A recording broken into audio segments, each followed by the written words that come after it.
Hello class 12 आप सभी का मैं वेलकम करता हूं इस चैनल पे। और आज हम क्लास 12 के फ्लैमिंगो का चैप्टर नंबर 5 इंडिगो चैप्टर के ऊपर डिस्कशन कर रहे हैं। एक चीज मैं आपको बता दूं कि जितने भी सारा मैं आपको पॉइंट्स और डिस्कशन बताने वाला हूं वह लाइन बाय लाइन क्लियर करने वाला हूं, तो यहाँ पर आप अच्छे से बने रहें। मैं आपको पहले बता दूं कि इंडिगो जो चैप्टर है फ्लेमिंगो का, लुईस फिशर ने लिखा हुआ है। लुईस फिशर के बारे में अगर मैं छोटा सा एक मोटा मोटी अगर आपको नॉलेज दूं तो यह एक जर्नलिस्ट भी रह चुके हैं, साथ ही साथ यह ब्रिटिश आर्मी में काम भी कर चुके हैं। ठीक है, तो वह एक जर्नलिस्ट भी थे, यानी कि एज अ जर्नलिस्ट भी काम कर चुके हैं और आर्मी में भी उन्होंने काम करा हुआ है। अगर मैं इस चैप्टर की मैं बात करूं विच इज इंडिगो, तो यह जो चैप्टर हमारे बुक के अंदर है यह लिया गया है the life of Mahatma Gandhi chapter के अंदर, बुक के अंदर से लिया गया है, और बुक जो कि लुईस फिशर ने लिखा हुआ है। इसका मतलब यह हुआ कि जो यह चैप्टर है वह एक एक्सट्रैक्ट है, छोटी सी स्टोरी है, बुक से ली गई है। ठीक है, and the writer is same.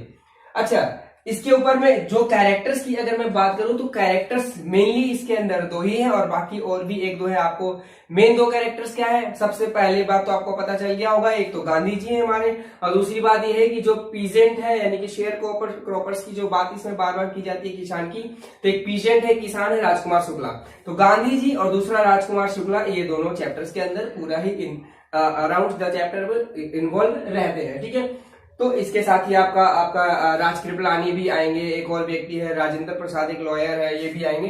तो छोटे मोटे दो तीन और कैरेक्टर्स भी आने वाले हैं। Now let us start the chapter. Okay, सबसे पहले एक बात मैं आपको बता दूं कि लुईस फिशर जो पहली बार 1942 में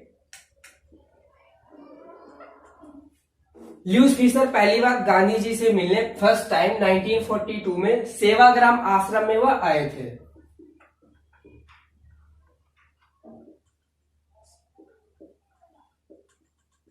मेरी बातों पर आप ध्यान दें, ठीक है, अगर आप नहीं भी देख पा रहे हो तो बाकी सब एवरीथिंग विल बी फाइन। सबसे पहले लुईस फिशर 1942 में सेवाग्राम आश्रम में वह उनसे मिलने आए थे, और उनके बारे में फिर वहां से वह जानना शुरू करते हैं। ठीक है, एक बारी क्या होता है कि वहां से गांधी जी का कुछ डिटर्मिनेशन से बारे में भी पता चलता है, तो उनके साथ वो रहते हैं। 1917 में एक एनुअल कन्वेंशन होता है, यानी कि एक एनुअल मीटिंग होती है वो कांग्रेस की। ठीक है, कांग्रेस कन्वेंशन भी कह दिया जाता है। तो वह 1917 में होता है, और इसके अंदर पता है कितने लोग आए थे? 2301 डेलीगेट्स है।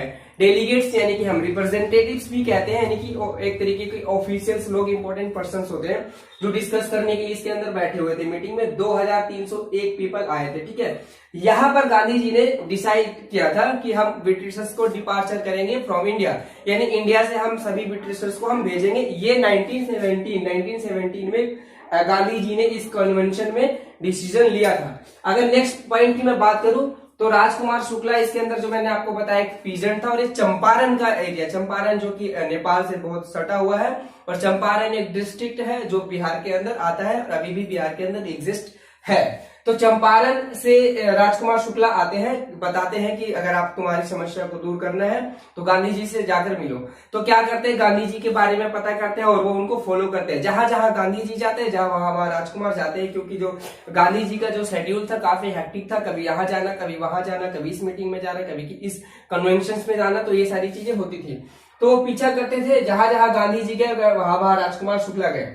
पहले लखनऊ गए तो वो भी लखनऊ गया, पीछे पीछे गांधी जी कानपुर गए तो वो भी पीछे पीछे जाता है, तो फिर बाद में अहमदाबाद गए तो भी अहमदाबाद कहते हैं।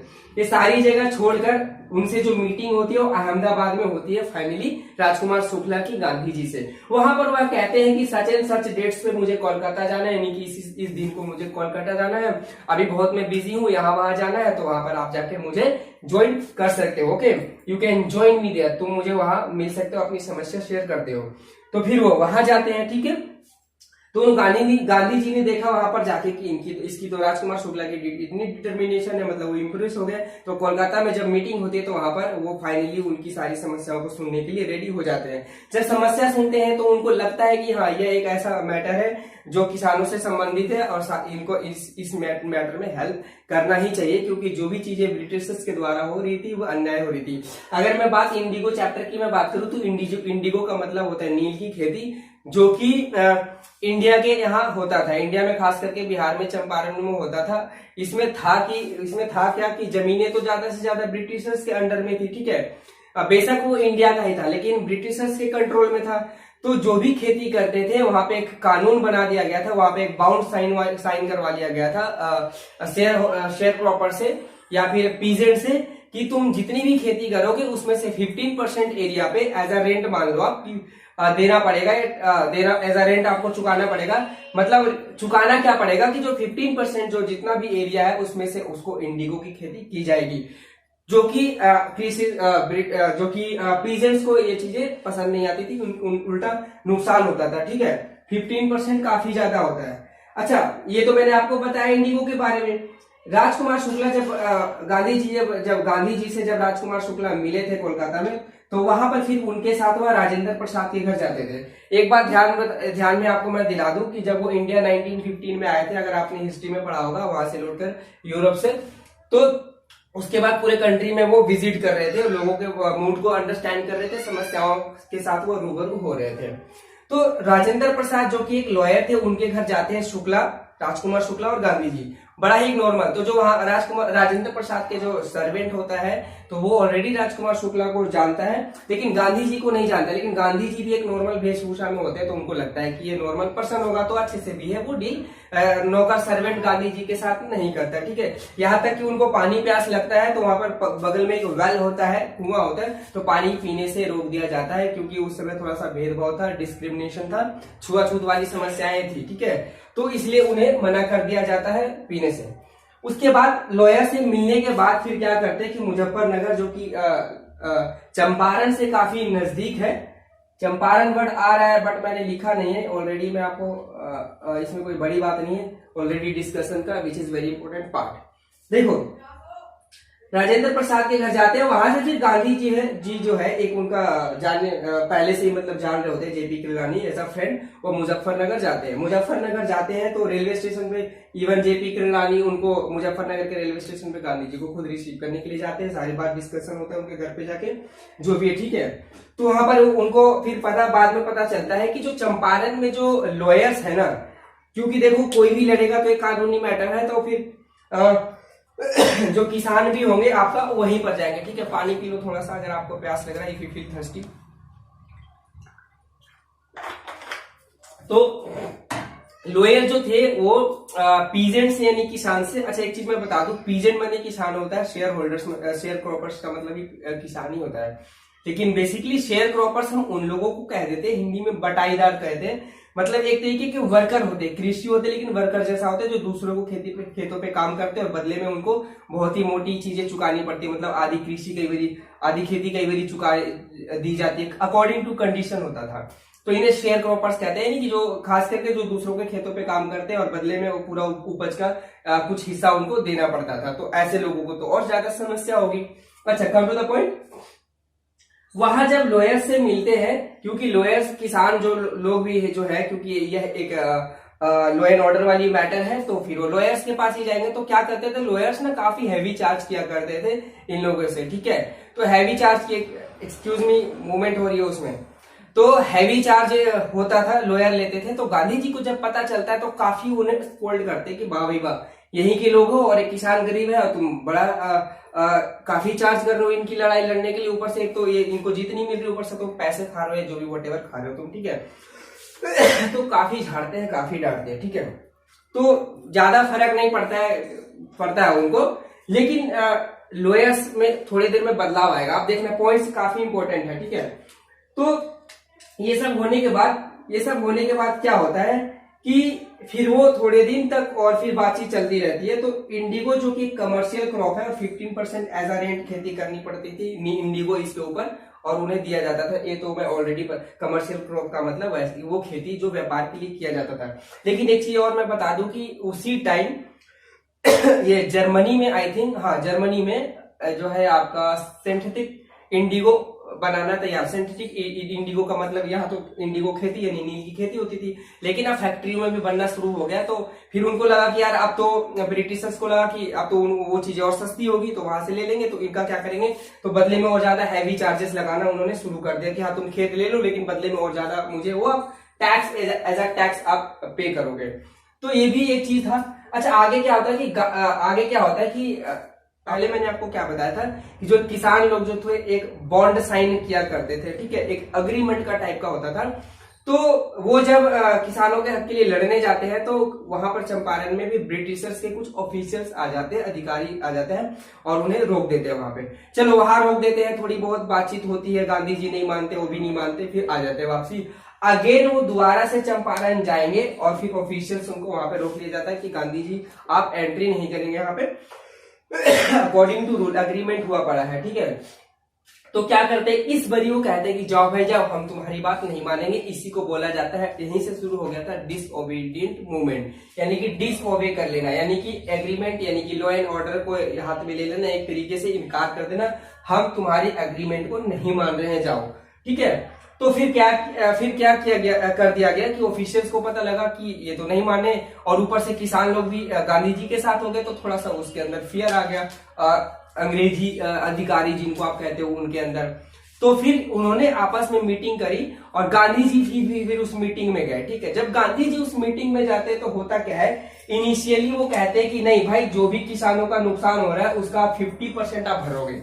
कितने, what was that age initially, age initial क्या था कि शुरुआत में उन्होंने, गांधी जी ने बोला था, ही टोल्ड दैट कि यू हैव टू पे एज अ कंपनसेशन ऑफ 50% का आपका कंपनसेशन आपको पे करनी पड़ेगी। लेकिन जो डील है वो कन्फाइंड हो गई, लॉक हो गई 25% में। तो गांधी जी भी ज्यादा आनाकानी नहीं करे, वह एग्री हो गए, हमारे गांधी जी अग्रीड हो गए। क्यों हो गए मैं आपको बताऊंगा, क्योंकि 50% उन्होंने बोला था, 20% तो हो गए, यानी कि किसानों की इससे काफी सोल्यूशन हो गया, काफी हल हो गया, काफी फायदा होने वाला था, इसलिए वो अग्री हो गए, ज्यादा वो इस पे बात विचार बहसबाजी नहीं हुई, ठीक है। और एक यहां से बोला गया गांधी जी के लिए, गांधी जी की लाइफ में टर्निंग पॉइंट था। So what was that turning point, I am just going to tell you about all those things. तो उनको बोला गया कि एक टर्निंग पॉइंट हो गई।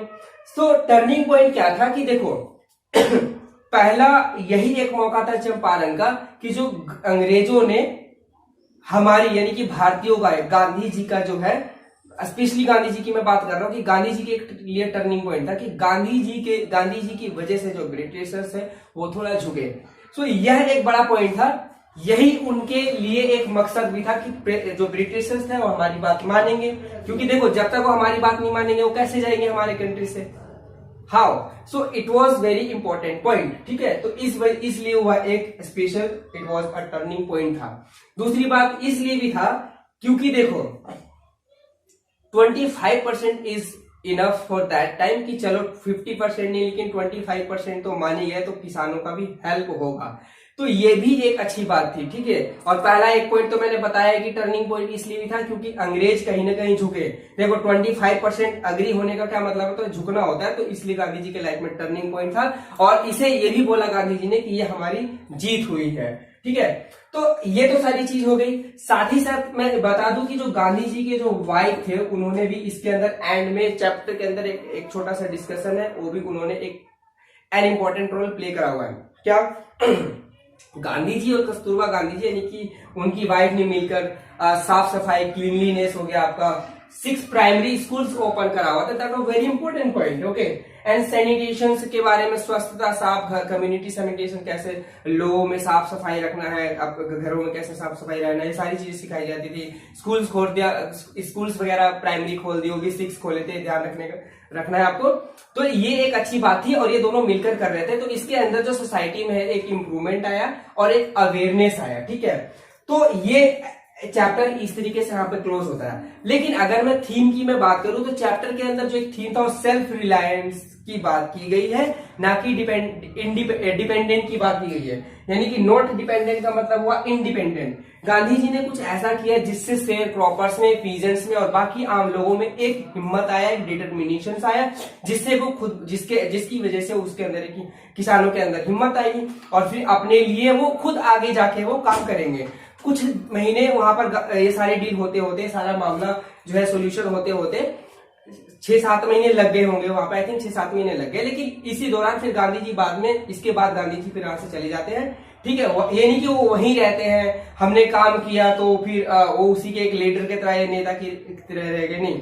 उन्होंने उनको मजबूत किया और वहां से चले गए और बोले कि अब आपको जो काम है आपको खुद लड़ना है। तो चैप्टर में कहीं ना कहीं देखा जाएगा कि क्योंकि वो लोगों से भी मिलते रहते हैं, अलग अलग लोगों से भी मिलते रहते हैं, तो कहीं ना कहीं वो एक कॉन्फिडेंस भरने वाली भी बात की गई है चैप्टर के अंदर। एक सेल्फ रिलायंस यानी कि अपने आप से एक इंडिपेंडेंट होना भी इसके अंदर बात की गई है, सिखाई गई है। तो ये थीम जो था आपका सेल्फ रिलायंस के ऊपर था, यानी कि इंडिपेंडेंट होना इसके अंदर था। ठीक है, तो ये था चैप्टर, आपको बताना है। If you have any problem आप कमेंट बॉक्स में कर सकते हैं, और नेक्स्ट किसी भी चीज के लिए आप किसी भी चीज के लिए आप पूछ सकते हैं। I will try to solve all your, मतलब जितनी भी क्वायरीज होगी। Okay, so thank you for watching, have a nice time, take care, have a good day.